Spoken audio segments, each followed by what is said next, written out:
Imagine building a company so powerful that a simple check mark becomes one of the most recognizable symbols on Earth.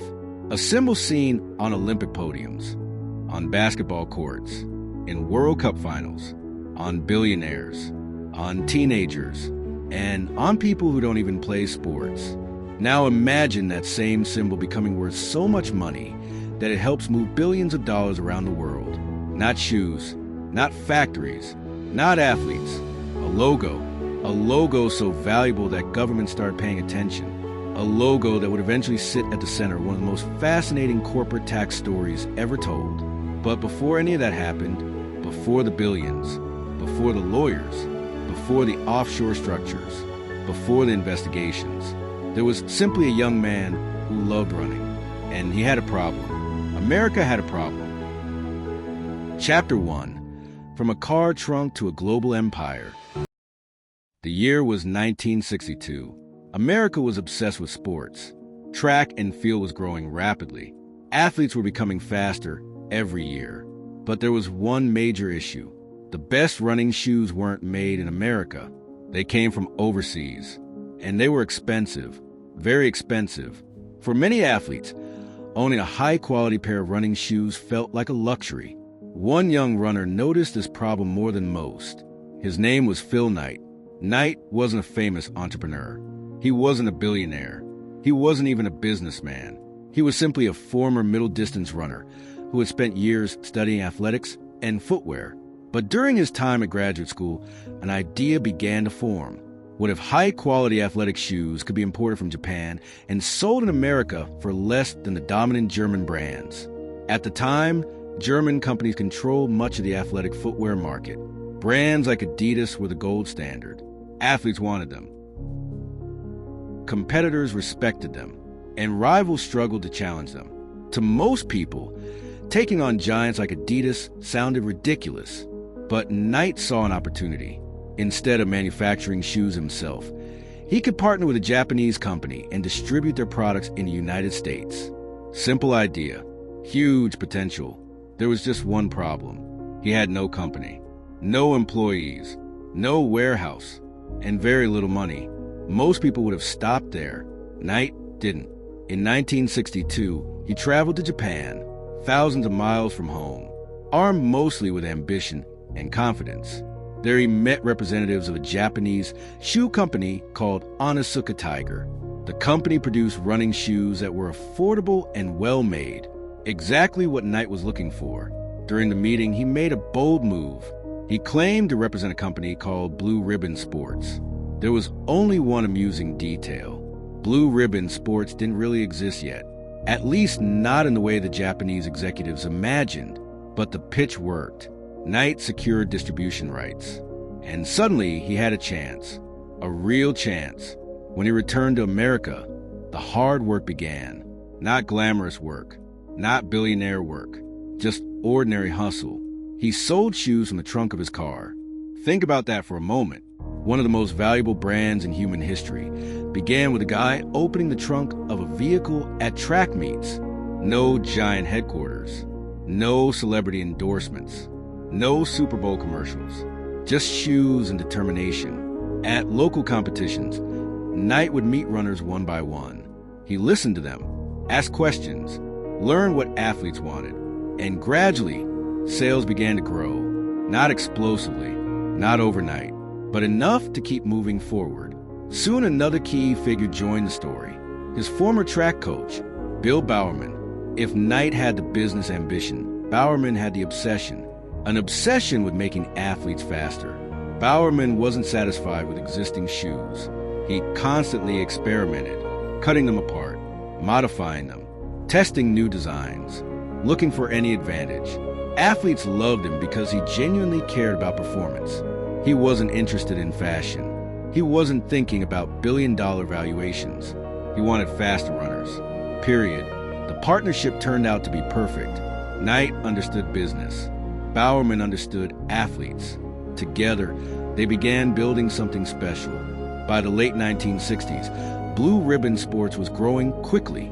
Revenue increased, customers multiplied, and demand for athletic footwear continued to rise. Everything seemed to be working. until a dangerous problem appeared. The company depended heavily on Onitsuka Tiger. That meant someone else controlled the manufacturing. Someone else controlled supply. Someone else controlled the future. And dependence is dangerous in business. The more successful Blue Ribbon sports became, the more vulnerable it became. What would happen if the partnership ended? What would happen if Onitsuka decided to cut them off? What would happen if they want to sell directly to customers instead? Those questions became increasingly important. Then tensions began to grow. Disagreements emerged. Trust weakened. And slowly, the relationship started breaking apart. For Knight and Bowerman, this was terrifying. Their entire business was built on shoes they didn't make. If the partnership collapsed, years of work could disappear. But sometimes the biggest opportunities arrive disguised as crises. And this crisis forced them to ask a new question. What if they built their own brand? Not someone else's shoes. Their own shoes. Their own company. Their own identity. The idea was exciting. It was also risky. Building a brand from scratch is difficult. Building one capable of competing against established giants is even harder. But the alternative was worse. So they moved forward. A new company needed a new name, a new image, a new future. And that future would begin with a decision that seemed almost insignificant at the time. A logo. Today, companies spend millions designing logos. Entire teams analyze colors, shapes, consumer psychology, market positioning. But the creation of Nike's logo was surprisingly simple. In 1971, a graphic design student named Carolyn Davidson was approached with a small project. Design a logo, nothing more, nothing less. The budget? Just $35. That's right, one of the most valuable logos ever created was originally purchased for $35. Imagine being offered that job today. A logo that would eventually appear on products worth hundreds of billions. A logo recognized in nearly every country on Earth. A logo that would become more famous than many national flags. For $35, Davidson created several concepts. One design stood out. A curved mark that suggested motion, speed, energy, momentum. When Knight first saw it, he wasn't overwhelmed. In fact, according to the story, his reaction was lukewarm. He reportedly said, "I don't love it, but maybe it'll grow on me." Few sentences in business history have aged more dramatically because that simple mark would become known as the swoosh, and the company needed a name to go with it. Several ideas were considered. Some were forgettable, some were awkward. Then one suggestion emerged. Nike, named after the Greek goddess of victory. Short, powerful, memorable, perfect. A new company had been born. Nike. The name sounded ambitious. The logo looked different, but there was still a major problem. Nobody knew who they were. Today, seeing Nike everywhere feels normal. Back then, Nike was a tiny challenger trying to survive. No global fame, no superstar endorsements, no dominance. Just a young company entering a fiercely competitive market. And competing against industry giants is expensive. Customers trust established brands. Retailers prefer proven products. Athletes stick with what they know. Nike needed a breakthrough, something that would separate them from everyone else, something powerful enough to transform a small footwear company into a cultural phenomenon. Fortunately for Nike, the sports world was changing. Television was expanding. Athletes were becoming celebrities. And a new era, an era that would make the swoosh worth far more than anyone could have imagined. But before Nike could become a global empire, before the logo became one of the world's most valuable assets, before billions of dollars began flowing through royalty agreements and international subsidiaries, the company first had to win the attention of the world. And in the next chapter, Nike discovers a secret that changes everything. Sometimes the most valuable product a company owns isn't the product itself, it's the brand. Chapter 2. The moment Nike realized the brand was worth more than the shoe. At first, Nike sold shoes. That was the business. Design a better product. Manufacture it. Sell it. Make a profit. Simple, or at least it seemed simple. But during the 1970s, something strange began happening. Athletes weren't just buying Nike because of the quality. They were buying Nike because it was Nike. The difference might sound small, but in business, it changes everything. A customer who buys a shoe because it's comfortable can switch brands tomorrow. A customer who buys a shoe because of what the brand represents is much harder to lose. And Nike was beginning to understand that distinction. The company wasn't merely selling rubber, foam, and fabric. It was selling ambition, competition, achievement, victory. The swoosh was slowly becoming a symbol. And symbols are powerful. People wear them to communicate something about themselves. A luxury watch tells a story. A sports car tells a story. A designer handbag tells a story. And Nike was learning how to tell stories better than almost anyone. The company understood that athletes weren't only chasing performance. They were chasing identity. People wanted to feel faster, stronger, more disciplined, more confident. Nike wasn't just making products anymore. It was helping people imagine a better version of themselves. That realization would become one of the most profitable discoveries in business history. But before Nike could dominate the world, it needed a bigger stage, and that stage arrived through sports. Professional athletes were becoming celebrities. Television was reaching more households than ever before. Millions of viewers were now watching sporting events together. For companies, this created an extraordinary opportunity. One athlete could influence millions of consumers. One victory could transform a brand overnight. Nike saw the opportunity. And unlike many competitors, it moved aggressively. The company started signing athletes, not just to wear the shoes, but to become living advertisements. Every race, every game, every championship, every camera angle, the swoosh was there. At the time, the strategy seemed risky. Athlete endorsements cost money, a lot of money, and there was no guarantee of success. But Nike's leadership believed something important. People trust people more than they trust advertisements. A television commercial can make a claim. A champion wearing your product feels like proof. The strategy worked. Sales grew, recognition expanded, and the swoosh became increasingly visible. Then came one of the most important moments in Nike's history, a moment that would help transform the company forever. The year was 1984. Nike was facing a problem. Despite its growth, the company was losing momentum in basketball. Competitors were gaining ground. The market was becoming more crowded. Nike needed something big, something revolutionary. Then executives identified a young player entering the NBA. He wasn't yet a superstar. He hadn't won championships. He wasn't considered a guaranteed success. But there was something special about him. His name was Michael Jordan. At the time, Jordan preferred another brand. Many people inside the industry doubted whether signing him would be worth the investment. Yet, Nike took the gamble, and it became one of the greatest business decisions ever made. The company created a dedicated shoe line around Jordan. That alone was unusual. Most athletes received endorsements. Jordan received a brand. Then the impossible happened. The shoes exploded in popularity. Consumers didn't simply want basketball shoes. They wanted Air Jordans. The distinction mattered, because Air Jordans became more than footwear. They became culture. People lined up to buy them. Teenagers dreamed about them. Collectors hunted for them. Resellers emerged. Entire communities formed around them. And Nike learned a lesson that would reshape its future. A strong brand can generate demand that far exceeds the value of the physical product. Think about it. The materials inside a shoe have a cost. Rubber costs money. Fabric costs money. Labor costs money. Transportation costs money. But the logo, the brand, the reputation, those things can create value almost infinitely. Two products may cost nearly the same amount to manufacture, yet one sells for twice the price because of the name attached to it.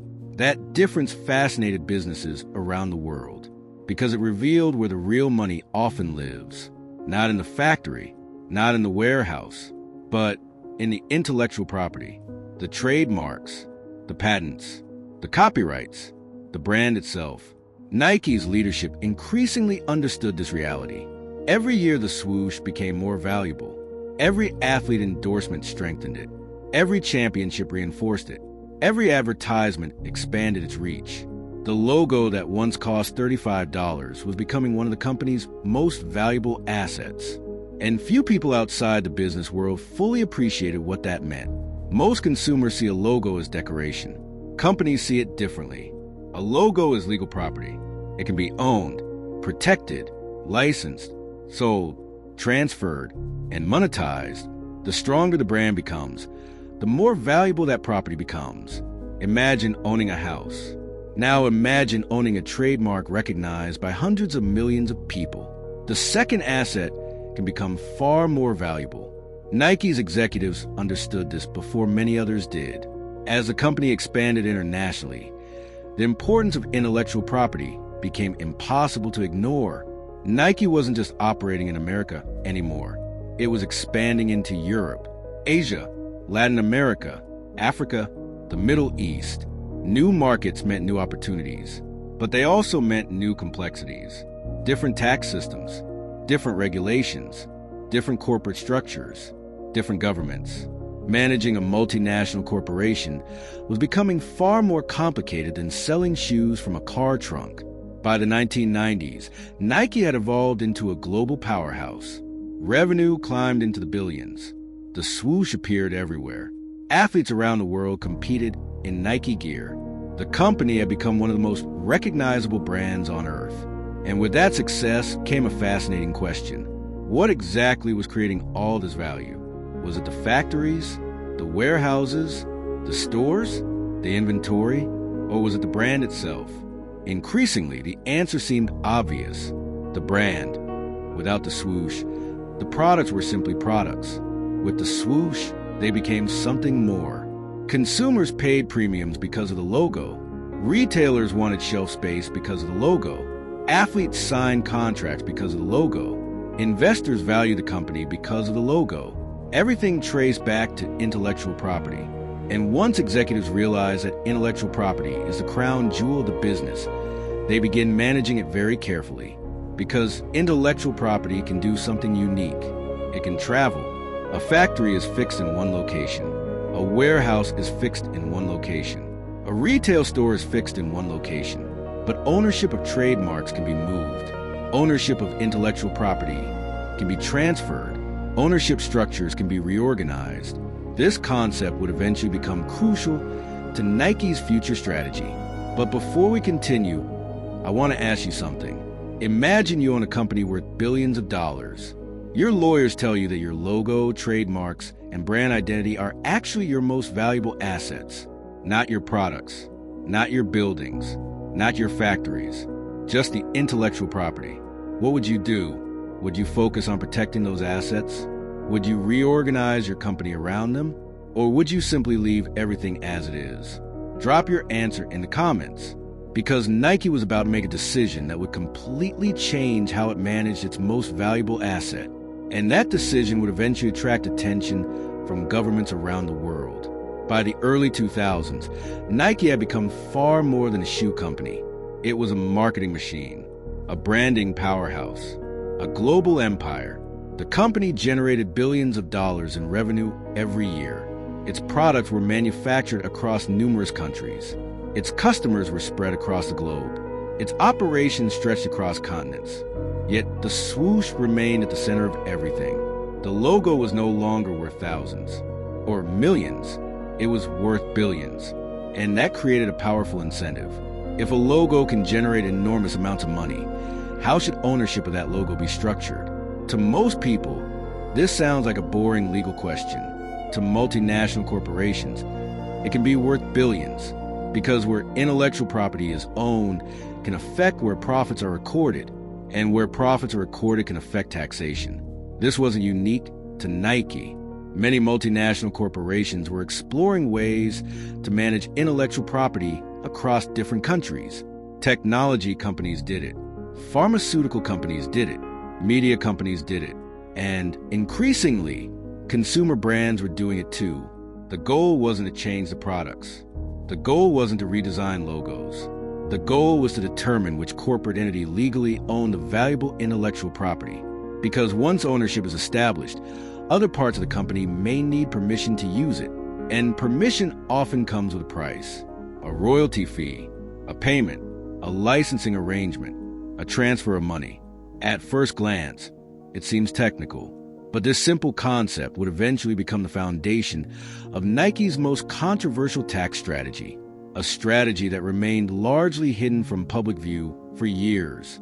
A strategy involving trademarks, royalty payments, international subsidiaries, and a corporate structure so complex that many people struggle to understand it. But everything started with a simple realization. The swoosh wasn't just a logo anymore. It was one of the most valuable pieces of intellectual property in the world, and Nike was about to put that value to work. In the next chapter, we'll see how the company built a sophisticated global structure around its intellectual property, and how billions of dollars began flowing through a system few consumers even knew existed. Part 3. The Secret Life of a Logo. By the early 2000s, Nike had become something few companies ever achieve. It wasn't merely successful, it was iconic. The swoosh could appear without the word Nike, and people would still recognize it instantly. Think about how rare that is. Most companies need their name attached to their logo. Nike didn't. The symbol alone was enough. A simple curved mark created by a college student for $35 had become one of the most valuable corporate assets on earth. And with every passing year, its value kept growing. But here's where the story becomes truly fascinating. Most people assume that when they buy a pair of Nike shoes, the money flows directly into one giant company called Nike. Simple, straightforward, easy to understand. The reality is very different. Large multinational corporations often operate through dozens, sometimes hundreds, of separate legal entities. Each entity may serve a different purpose. One owns factories. One manages logistics. One handles marketing. One oversees regional operations. One owns intellectual property. To consumers, it all looks like one company. Legally, it can be an incredibly complex network, and Nike was no exception. As the company expanded across continents, managing its intellectual property became increasingly important because executives understood something powerful. The swoosh wasn't merely a symbol. It was an asset that generated enormous amounts of money. Every time someone bought Nike products, part of what they were paying for was the brand itself, the trust, the reputation, the image, the aspiration. All those things lived inside the intellectual property. And intellectual property is unique. Unlike factories or warehouses, it doesn't have to stay in one location. Ownership can be transferred. Licensing rights can be assigned. Corporate structures can be reorganized.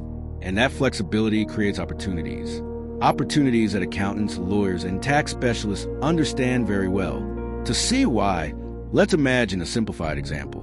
Suppose you own a trademark, not just any trademark. A globally recognized trademark worth billions. Now imagine another company wants to use that trademark. They can't simply take it. They need permission. And permission usually comes with a fee. That fee is called a royalty. The company using the trademark pays the company that owns it. Simple, legal, common. In fact, royalty agreements exist everywhere. Authors receive royalties. Musicians receive royalties. Inventors receive royalties. Brands receive royalties. Nothing unusual about that. But now imagine this arrangement operating on a global scale. Imagine dozens of subsidiaries paying royalties for access to one valuable piece of intellectual property. Suddenly the numbers become enormous. Millions of dollars, hundreds of millions, eventually billions. And this is where multinational corporations begin paying very close attention. Because royalty payments don't just move money, they move profits. And profits matter because profits are taxed. The higher your profit, the higher your tax bill. The lower your profit, the lower your tax bill. That's one of the basic realities of business. So when companies discover legal ways to structure royalty payments, accountants become interested, very interested. Nike's intellectual property was becoming incredibly valuable. And as governments around the world developed different tax systems, corporate leaders began examining how that intellectual property should be managed, not just from a branding perspective, from a financial perspective. The question wasn't whether the swoosh had value. Everyone already knew that. The question was where that value should legally reside. And the answer would eventually lead Nike into one of the most discussed tax strategies of the modern era. But before we get there, it's important to understand something. Tax avoidance and tax evasion are not the same thing. The distinction matters a lot. Tax evasion is illegal. It involves hiding income, falsifying information, or breaking tax laws. Tax avoidance, on the other hand, generally involves arranging business affairs in ways that reduce tax obligations while remaining within legal rules. Governments often dislike aggressive tax avoidance strategies. Critics frequently argue against them, but legally, they're very different from tax evasion. And multinational corporations spend enormous resources exploring legal methods of reducing taxes. Why? Because taxes can be one of a company's largest expenses. Saving even a few percentage points can mean hundreds of millions of dollars, sometimes billions. Nike was competing globally. Every major decision affected shareholder value. Every cost mattered. Every percentage point mattered. So when advisors began examining how Nike's intellectual property could be structured, the stakes were enormous. The swoosh wasn't simply a logo anymore. It had become a financial asset of extraordinary value. And eventually, Nike began creating corporate structures designed to manage that asset. One of the most significant developments involved moving ownership of intellectual property into specialized entities. Again, this wasn't unique to Nike. Many multinational corporations were doing similar things. Technology companies, pharmaceutical companies, consumer brands. The logic was straightforward. If intellectual property generates value, perhaps it should be owned by a dedicated entity. Then operating companies around the world could license it, pay royalties, and use it legally. From a business perspective, the idea made sense. But from a public perspective, few people understood what was happening. Most consumers never think about trademark ownership. They buy products. They wear products. They recognize brands. The legal structures behind those brands remain largely invisible. For years, Nike's arrangements attracted little public attention. The company continued growing. Sales expanded. Athletes signed endorsement deals. The swoosh became even more valuable. Everything seemed to be working. Then governments started closing certain international tax loopholes. And that's when Nike faced a challenge, a significant challenge. Some of the structures multinational corporations had relied upon were coming under increased scrutiny. Regulators were paying attention. Policymakers were discussing reforms. The international tax environment was changing. For companies with billions at stake, these developments couldn't be ignored. Nike needed to adapt. The company needed a new structure, a new arrangement, a new way to manage ownership of its intellectual property. And according to later reports, that adaptation would involve a corporate entity known as Nike Innovates EV. To most people, that name means nothing. It sounds like another boring legal entity, just paperwork, just bureaucracy. But Nike Innovates EV would eventually become one of the most discussed pieces of Nike's tax structure, because this entity would hold ownership rights connected to some of Nike's most valuable intellectual property, including rights associated with the famous swoosh. And once ownership existed there, something important could happen. Operating companies using Nike's intellectual property could pay royalties. Money could move through licensing arrangements. Profits could be allocated according to the corporate structure. Again, all of this sounds technical, because it is. But the financial implications were enormous. Imagine controlling intellectual property used across a global empire. Every region, every market, every sale. The potential royalty streams become staggering. This wasn't about changing the logo. It wasn't about redesigning products. It wasn't about moving factories. It was about ownership, legal ownership of intellectual property, and where that ownership sat within Nike's corporate structure. At this point, I want to ask you something. Imagine you're running a multinational company. Your legal team presents a strategy that is fully approved by experts. The strategy could save your company hundreds of millions of dollars, possibly billions over time. Would you use it, or would you pay higher taxes even if your competitors weren't doing the same? Let me know in the comments. because that's exactly the type of question that sits at the center of this story. And people's answers are often very different. Some view these strategies as smart business, others see them as unfair. But regardless of where you stand, what happened next is remarkable. For years, Nike's intellectual property structure remained largely out of public view. Consumers continued buying shoes. Athletes continued wearing the swoosh. The company continued generating billions. And most people had no idea that one of the world's most famous logos was also playing a role in a sophisticated international financial structure. Then everything changed. In 2017, a massive leak of confidential documents began making headlines around the world. Journalists started examining information connected to offshore financial arrangements. Governments paid attention. Corporations paid attention. The public paid attention.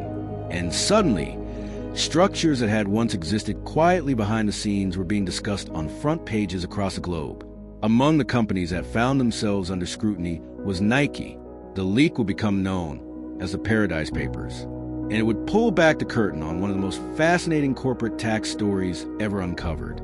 The swoosh that athletes associated with victory, the logo consumers associated with performance, the symbol recognized across the world, was about to become the center of an international debate about taxation, corporate strategy, and the rules governing global business. In the next chapter, the Paradise Papers explode into public view. Investigators begin tracing the journey of billions of dollars, and Nike's carefully structured system suddenly finds itself under the spotlight. Chapter 4, The Billion-Dollar Secret Revealed. Nike followed the law. Every company tries to reduce costs. Their duty is to shareholders. Legal doesn't always mean fair. Ordinary businesses can't move trademarks across countries. But here's the part everyone misses. Nike didn't become successful because of tax strategy. They developed a tax strategy because they had already become successful. First came the product, then the customers, then the athletes, then the brand, then the logo became worth billions. Think about it. In 1971, Carolyn Davidson was paid just $35 to design the swoosh. Phil Knight wasn't even sure he liked it. He reportedly said, "I don't love it, but maybe it'll grow on me." 50 years later, that same symbol has appeared on Olympic podiums, World Cup finals, NBA championships, and generated billions of dollars in value. Not because it was beautifully drawn, but because people believed in what it represented. In the end, this isn't really a story about taxes. It's a story about branding, about trust, about vision, and about how one of the simplest logos ever designed became one of the most valuable business assets in history. If you enjoyed this documentary, let me know what company you'd like us to uncover next. Don't forget to like the video, subscribe to the channel, and share it with someone who loves business stories. Thanks for watching, and I'll see you in the next one.